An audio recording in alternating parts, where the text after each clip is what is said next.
Então descobriram o autor da carta. O autor da carta foi Paulo. Aí eu vi que os 27 livros do Novo Testamento, Paulo escreveu 13 cartas. Só que houve um período que Paulo foi preso em Roma, estava aguardando o veredito. Só que a cadeia de Paulo nesse tempo era essas cadeias aí que, como a gente fala, aberto, semi-aberto. Paulo podia receber visitas, e Paulo aproveitou, um missionário, escreveu cartas: Filipenses, Efésios, Filemão e Colossenses. Só que Colossenses não era igual a Efésios, Filipenses, porque ele nunca foi para Colossos. Ele nunca foi. Efésios ele foi em Atos 20, ele ficou 2 anos em Efésios. Lá em Filipos ele foi lá 3 meses, mas em Colossos ele não foi. Então eu quero saber. Eu descubro que um homem chamado Epáfras, ele se converte lá em Éfeso. E Epáfras, ele é o organizador dessa igreja. Ele que fundou a igreja. Fundou não, organizou. Quem fundou foi Jesus. Ele organiza a igreja. Só que a igreja de Colossos era uma bênção. Só que começou a ser infiltrado sobre aquela igreja muita gente com muitas heresias. Epáfras não era pastor. Ele era um homem convertido na primeira missão de Paulo. O que eu vou fazer? Estou perdido aqui. Aí entrou um irmão de fora, outro irmão de fora, trazendo outro evangelho. E esse povo de Colossenses estava deixando a doutrina bíblica e se enredando por aquela nova doutrina. O que Epáfras faz? Pega seu cavalo e vai para Roma. Ele vai para a cadeira, para a penitenciária de Roma. Ele olha para Paulo: Paulo, mestre, estou sofrendo. Ô Epáfras, como que está Colossos? Está bem não? Conta para mim. Epáfras senta lá no banquinho, junto com Paulo, e começa a contar a história da igreja. Paulo fica ciente de tudo que aconteceu, e ele fala: eu vou escrever uma carta, Epáfras. Você pode ficar um tempo preso comigo aqui? Posso sim, senhor. Eu posso. Então Paulo começa a escrever. Como que eles estão em relação ao amor? Assim, assim, assim, tá. E a fé deles? Tá assim, assim, assim. E a esperança? Assim, assim, assim. Epáfras, você sabia que eu oro por vocês todos os dias? Senhor. Escreveu 4 capítulos. Enrolou, pergaminho. Então, Epáfras, leva lá, da Colossos. Ele era pastor de uma igreja chamada Colossos, Laodiceia e Genópolis. 9 quilômetros cada um. 9 quilômetros. A cidade de Colossos era pertinho de Laodiceia. Laodiceia vocês conhecem, né? A pior igreja do mundo. Ele era pastor de lá. E a Colossos mandava água para Laodiceia, um cano aberto. A água de Colossos chegava quente em Laodiceia. Por isso que a Bíblia fala assim: quem dera se fosse quente, quem dera se fosse frio. Mas porque você é morno, vomitar-te da minha boca. O povo de Laodiceia tomava água morna. Então eles entenderam isso. Dado o ensinamento aqui, o que eu acabei de passar para vocês era tudo o que eu queria saber antes de ler uma carta. Quando eu tinha esse nível de informações, eu compreendia melhor a carta. Por isso, eu comecei a comprar muitas bíblias de estudo. Muitas. E toda vez que eu vou ler uma carta, eu leio aqui o resumo dela. A autoria, o perfil, tudo. Antes de ler o texto, a Bíblia, eu quero conhecer a carta primeiro. E depois que eu conheço a carta, eu gasto um tempo, vou no Google, eu pesquiso. Hoje eu tenho mais experiência, mas eu entendo melhor. Como via de regra, parte do povo de Deus é muito preguiçoso, mal lê. Se o povo de Deus, ao começar a ler uma carta, lê essa história que eu acabei de contar, eu entender melhor a carta. E quem entende melhor, recebe mais, compreende mais, aprende mais. Por isso que você está numa igreja batista. Agora, vamos estudar. Do versículo 1 ao versículo 8 eu vou tratar com você aqui. E ele vai falar sobre o poder transformador do Evangelho. Eu começo no versículo 1 falando sobre a gloriosa posição de quem recebeu o Evangelho. Ele vai começar assim: Paulo, apóstolo de Cristo Jesus, pela vontade de Deus, e o irmão Timóteo. Agora eu vou contar para você como eu leio a Bíblia em casa. Eu já estou ciente de como é essa igreja, quem organizou a igreja, quais eram os problemas da igreja. Agora eu vou ler. E eu não vou ler como eu leio os Salmos. Eu não vou ler como eu leio Provérbios. Não, eu quero entender essa história. Eu quero mergulhar nela. Eu quero entrar nessa igreja aqui agora. E eu quero extrair para mim cada palavra, cada sílaba. Cada sílaba é o amor de Deus para mim. Então eu quero pegar tudo. Como eu pego a primeira parte aqui, Paulo, apóstolo de Cristo Jesus. Muito bem. Houve um homem chamado Paulo. Esse homem foi apóstolo de Cristo Jesus. Já sobe as minhas antenas sobre apostolado. O que é apóstolo? Eu vou lá no Google, coloco apóstolo significado. Lá no Google, apóstolo significado. Vai aparecer lá, enviado. Muito bem. Porque eu nunca gostei de ler o que eu não entendo. Toda vez que eu leio a Bíblia e tem uma palavra ali que eu não entendo, eu paro. No meu tempo era dicionário, hoje é Google. Vou no Google. O que é apóstolo? Já sei o que é apóstolo. Vou continuar minha leitura aqui agora. Ele era o enviado de Deus. O enviado. Só que o apóstolo Paulo, ele era o enviado de Deus, mas pela vontade de Deus. Não foi pela vontade de homem. Paulo não foi ajoelhado no altar e alguns homens colocaram a mão sobre ele. Você é apóstolo. Não. Foi o próprio Jesus que fez isso. Foi pela vontade de Deus. Muito bem. Estou vendo aqui. Que coisa linda. Aí ele vai dizer assim, e o irmão Timóteo. Eu estou na minha casa. Eu acho linda a maneira que Paulo se dirige a Timóteo.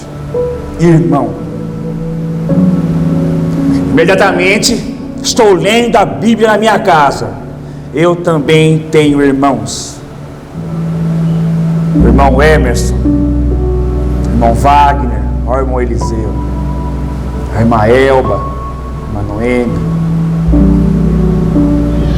o irmão Nelson. Eu tenho um irmão, mas eu não sei quem é Timóteo.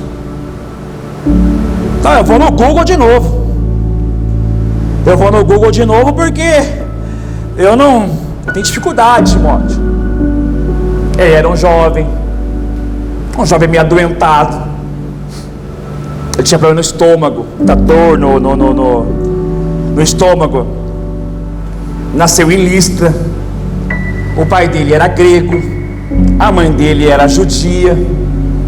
Um menino que se converteu na primeira viagem missionária do apóstolo Paulo. Um menino assim, valoroso. Na infância dele, ele tinha a mãe dele, Eunice, a avó dele era Lloyd. Ele cresceu. E esse Timóteo, ele andava com Paulo assim, Irmãos, foi Timóteo que me ensinou a andar pertinho do meu pastor. O meu seminário foi na sala do meu pastor, na área da casa do meu pastor. Vocês conversaram um dia com o meu pastor, se eu perguntar para ele isso. Eu ia 6 vezes por semana na casa dele. 6 vezes por semana na casa dele. E ele passava me ensinando que era pastoreio. Muita coisa que eu aprendi sobre pastoreio não foi em seminário, foi com o meu pastor. Muita coisa. Olha aqui, menino, quando acontecer isso aqui, você faz assim, tá? Eu faço assim, tá? Eu não fiz. Sofri. Cada coisa que eu fiz diferente que ele me falou, eu sofri. E ele fala: Timóteo, pois bem, vamos continuar.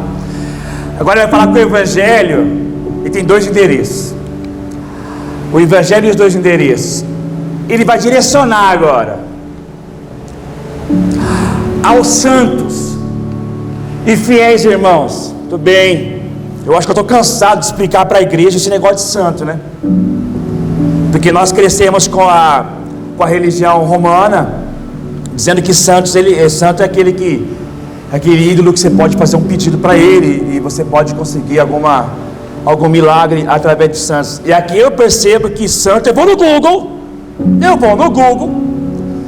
e ali eu descobri que o santo era um tratamento que Deus dava para aquelas pessoas que eram separadas. E ele vai direcionar aos santos e os fiéis também. Nesse momento, no meu quarto, lendo a Bíblia, eu paro e me pergunto,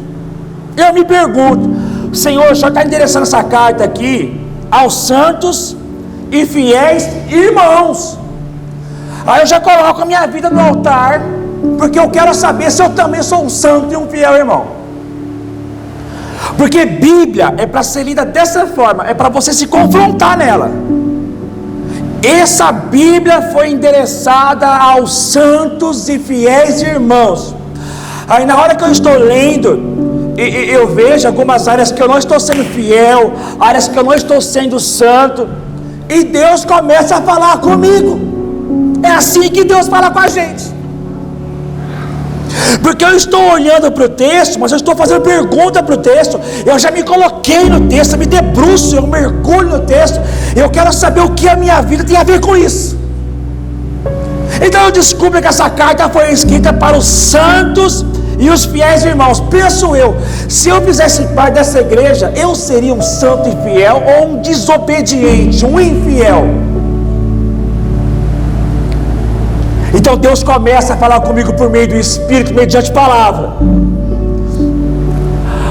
Aí Ele vai dar 2 endereços: fiéis irmãos em Cristo e em Colossenses.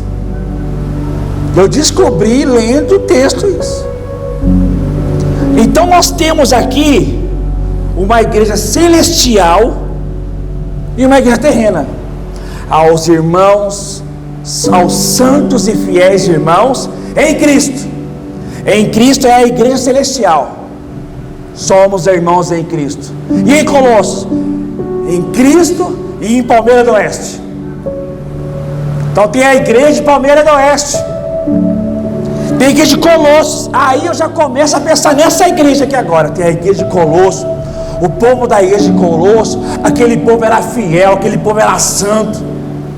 Já começo a olhar para essa igreja. E eu peço a Deus: Senhor, por favor, faça o teu povo ser fiel, faça o teu povo ser santo também.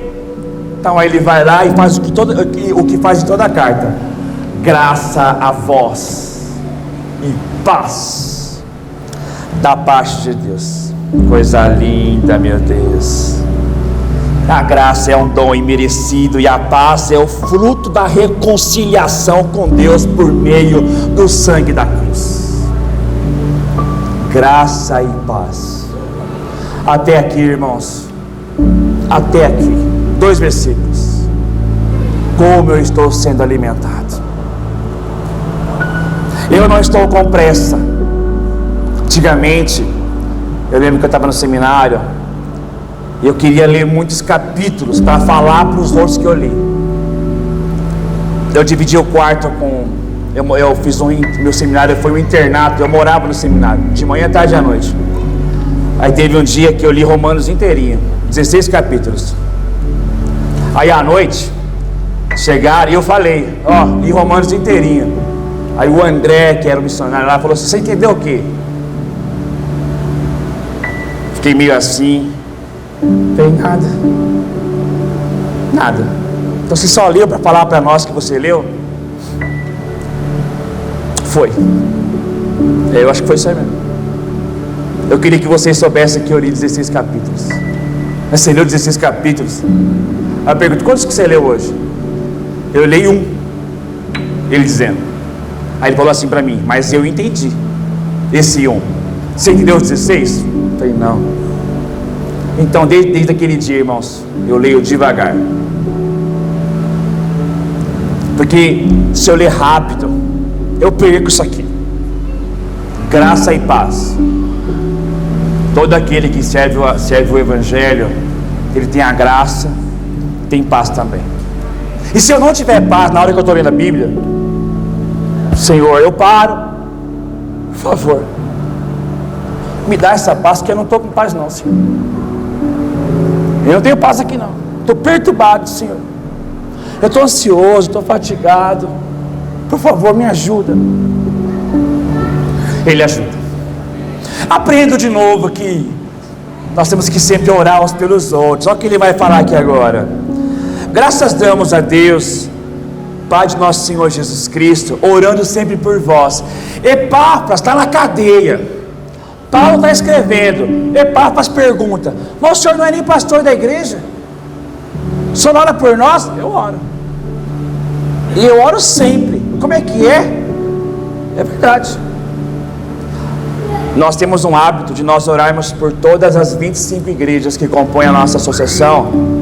E nós oramos por todos os pastores que compõem a ordem dos pastores. E aqui, irmãos, eu vejo Paulo, quando ele fala orando por todos, aí eu paro de novo.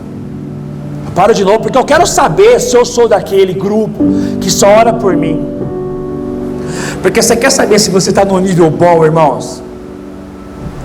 No nível de espiritualidade bom mesmo, é se você é aquele que tem um tempo para orar pelos outros. Você está bem, hein? Você está bem. Se você contribui com o seu tempo tão precioso, tua vida que é tão corrida, e que você mesmo assim não orou por você, não foi pela sua família, não foi por nada pertinente a você, mas você quis orar pela Rússia, pela Ucrânia, você orou por outras igrejas, por outras pessoas. É isso que Deus fala comigo. Então eu começo a orar porque eu não oro. Eu me lembro que nos meus primeiros passos com Jesus, eu não orava pelos outros, eu orava muito pela minha mãe. Minha mãe era terrível. Orava muito pela minha mãe. Minha mãe. Eu lembro quando eu pregava na igreja de Pirajuí, eu só falava da minha mãe também. Aí aqui eu aprendo. Graças damos a Deus, Pai de nosso Senhor Jesus Cristo, orando sempre por vós, igreja, ore pelos outros. Por que você acha que nós estamos há 525 dias orando pelos outros? 525 dias aqui, orando pelos outros, orando sempre por vós. Eu continuo aprendendo, irmãos.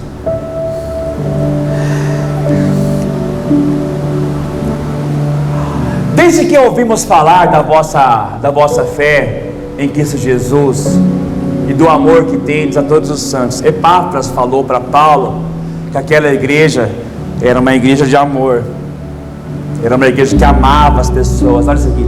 Desde que ouvimos falar da vossa fé em Cristo. Puxa, vocês têm muita fé mesmo, hein? Vocês têm fé. Epáfras está na cadeia aqui comigo falando de vocês. Eu fiquei sabendo que nas lutas e provações de vocês não baixam a cabeça não. Eu fiquei sabendo que vocês não são daquele povo que fica duvidando. Vocês creem, né? Eu fiquei sabendo que vocês são daquele povo que tem fé em Jesus e do amor que tem com os santos. Vocês têm fé mesmo, hein? Eu fiquei sabendo que vocês amam as pessoas.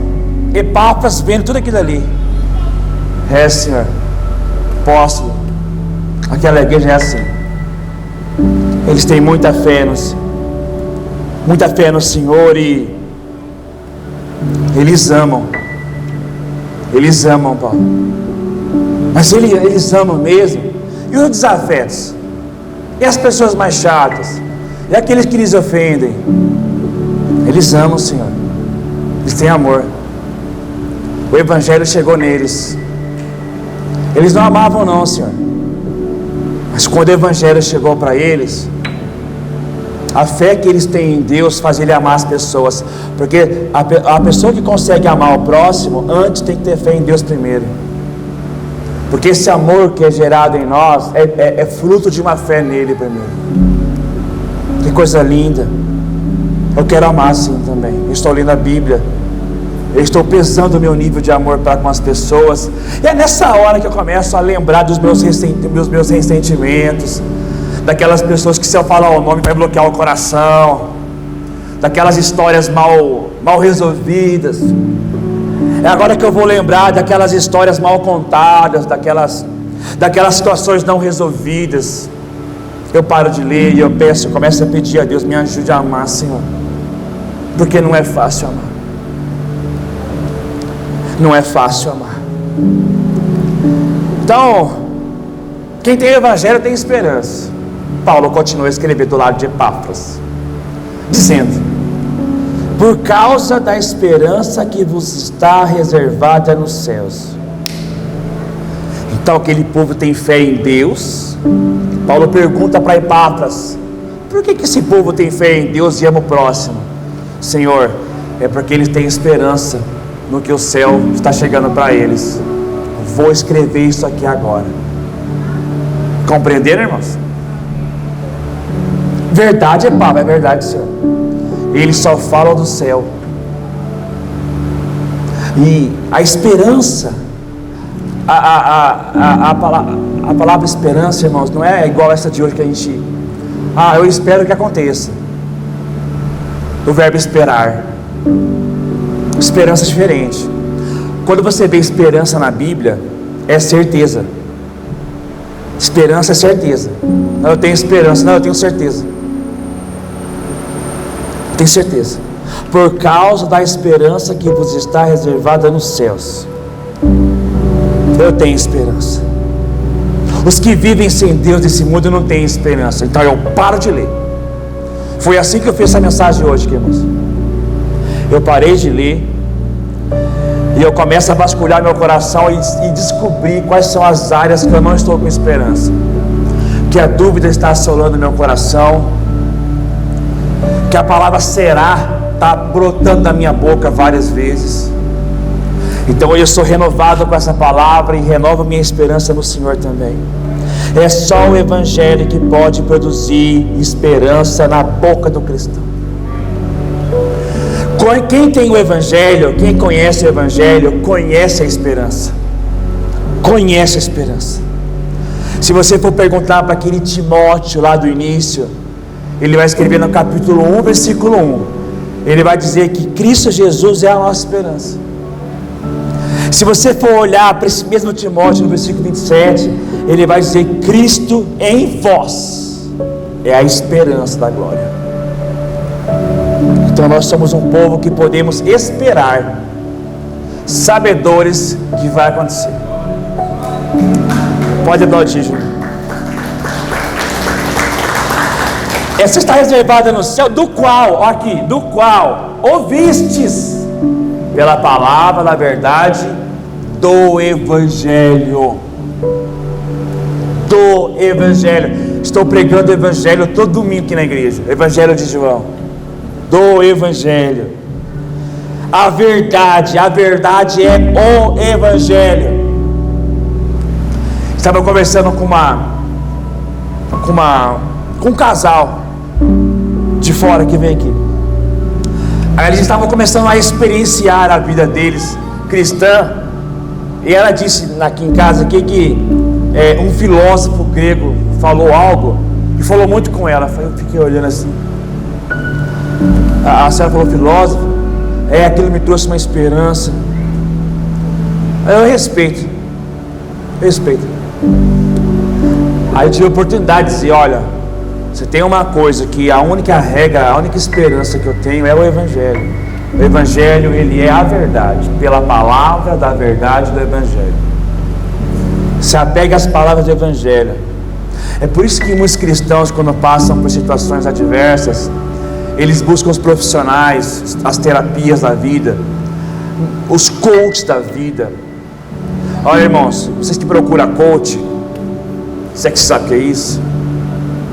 Coach não tem nada a ver em relação ao Espírito Santo, mas eu, de propósito, fui ter uma aula com coach um dia. Eu quero saber o que coach fala. Parou ali comigo, foi fazer umas perguntinhas para mim, fui respondendo para ele. O coach é uma psicologia positiva, né? Eu acho até bom nessa área assim, de positivar a pessoa a ser uma pessoa melhor. Eu acho legal, essa área eu acho bom. Mas confundir com o reino de Deus não pode. E tem muito pastor, até perto de nós aqui, que está fazendo ministração de coach na igreja. A igreja, a palavra da verdade é o Evangelho. Púlpito não é lugar de terapia. Púlpito é profecia. Púlpito é Bíblia. Pastor disse a revista Veja, Folha de São Paulo. É isso aí. O Evangelho cresce e frutifica. Estava do lado ali. Que já chegou a vós, como também está em todo o mundo, frutificando e crescendo. O Evangelho, ele frutifica. E esse Evangelho, ele faz crescer também. Eu vou concluir a minha parte aqui, irmão, sendo bem fiel ao texto. Eu tenho esperança nessa igreja aqui. Nós fizemos uma reunião ontem. Eu até peço perdão às nossas senhoras, que são esposas dos líderes, que nós saímos aqui 11h30 da noite ontem aqui. E nós ficamos com os líderes aqui, sonhando, irmãos. Nós temos tanta coisa para trazer para a igreja. Domingo eu vou trazer um pouco. Você vai receber ligação. Como é que é o Evangelho crescendo, frutificando? Nós temos um sonho de ver essa igreja trabalhando para Jesus, irmãos. Meu pastor me ensinou que a igreja não tem arquibancada. Para que serve arquibancada? Eu lembro que quando eu ia assistir o Corinthians, lá no Pacaembu, tinha arquibancada e a gente sentava para ver os outros jogarem. Ficava lá Gaviões, vendo o Corinthians jogar. Não fazia nada, eles que faziam, eles que jogavam. Eu não fazia nada. Eu torcia e gritava, saia rouco. Fui muito bobo. Gritava para aquele pessoal lá. A igreja parece a arquibancada quando o povo senta só para ver eu jogando. É igualzinho, é uma arquibancada. Aí meu pastor falou assim, ó. Eu lembro de um culto, faz muitos anos, não sei quantos anos, mas faz muitos anos. A Igreja Batista Pirajuí falou: irmãos, a Igreja Batista não tem arquibancada para você ficar assistindo eu jogar. E meu pastor jogava bola, por sinal, um dos melhores que eu já vi. Não tem. Eu lembro que eu olhando assim, nossa, tem um monte sentado aqui sem fazer nada. Porque quando a igreja trabalha, servindo, adorando, essa igreja cresce com o Evangelho, frutifica. E assim como entre vós, desde o dia em que ouvistes e conhecestes a graça de Deus, em verdade, o Evangelho é ministrado, segundo aprendeste de Epáfras. Olha o Epáfras aqui, irmãos. Vocês aprenderam com Epáfras? Não aprenderam? Nosso amado conservo é servo juntamente com outro, que por nós é fiel ministro de Cristo. Aqui ele começa a citar o Epáfras, aquele homem que encontrou dificuldade naquela igreja, porque aquela igreja estava carregando a doutrina dos apóstolos, ficou em dificuldade, foi lá na cadeia de Roma perguntar o que fazer. Peraí, vou escrever uma carta para eles. Aí Paulo honra. Olha aqui, vocês não aprenderam comigo, vocês aprenderam com Epáfras. Eu não sei se você tem o hábito de honrar pessoas, mas é muito bonito quando você honra pessoas. Nosso conservo, amado, que por nós é fiel, ministro de Cristo. A gente vive nesse sistema de igreja hoje, é tanta desonra, irmãos. Essa igreja de hoje, ela desonra tantos ministros, os líderes, os servos, os pastores são tão desonrados. E Paulo vai na contramão. Eu me lembro, irmãos, toda vez que eu leio essa questão de honra, eu me colocava em relação ao meu pastor. Eu dizia a Deus: Senhor, eu amo meu pastor, eu amo o homem que me ensina. Então ele conclui que só com o Evangelho nós conhecemos o que é amar. Foi Ele que nos contou do amor que o Espírito de Deus deu a vocês. Que coisa linda! Foi Ele que falou para mim. Paulo podia falar assim: o Senhor está me dizendo que vocês são amorosos. Não. Foi Ele que falou. É bonito você testificar a qualidade do outro e falar assim: foi você que fez, foi você que falou. Parabéns pelo que você fez. Foi Ele que contou do amor que o Espírito, aqui eu aprendi. Concluo. É só o Espírito Santo que pode dar esse amor. Amor mesmo, é o Espírito Santo, irmãos. Então eu concluo no versículo 8, eu paro e testemunho junto a vós outros o que faço eu no meu gabinete, nas minhas leituras diárias. Eu paro e depois dessa leitura eu oro. Essa leitura aqui, é essa leitura que eu faço a minha oração. Senhor, me ensina a ser assim. Eu vou contar para você o sobrenatural. Na hora que você lê vagarosamente o texto, você faz pergunta para o texto, mergulha no texto, debruça no texto, se encaixa com o texto, se familiariza com o texto, faz o texto te confrontar. Aí você para de ler e você ora o texto. Deus fala com você o dia todinho. O dia todinho. Porque é um negócio que fica na mente assim, sabe? Fica impregnado na cabeça. Desce no coração. E você vai fazer suas coisas, suas rotinas diárias. Você vai lembrando. Irmão, fiel, santo, Epáfras, Timóteo. O amor que o Espírito pode dar. Esperança. Aí você vai ser colidido com algumas situações durante o dia. Aí naquela hora, você lembra do texto. Você lembra do texto.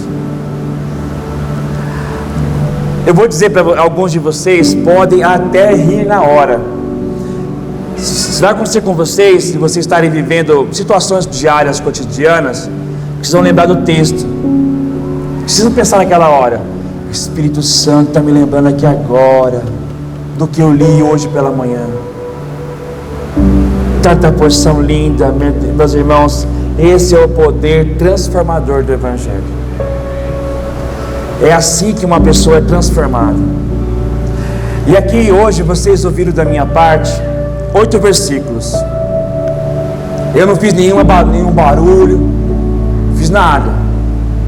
Eu só expus o texto para você.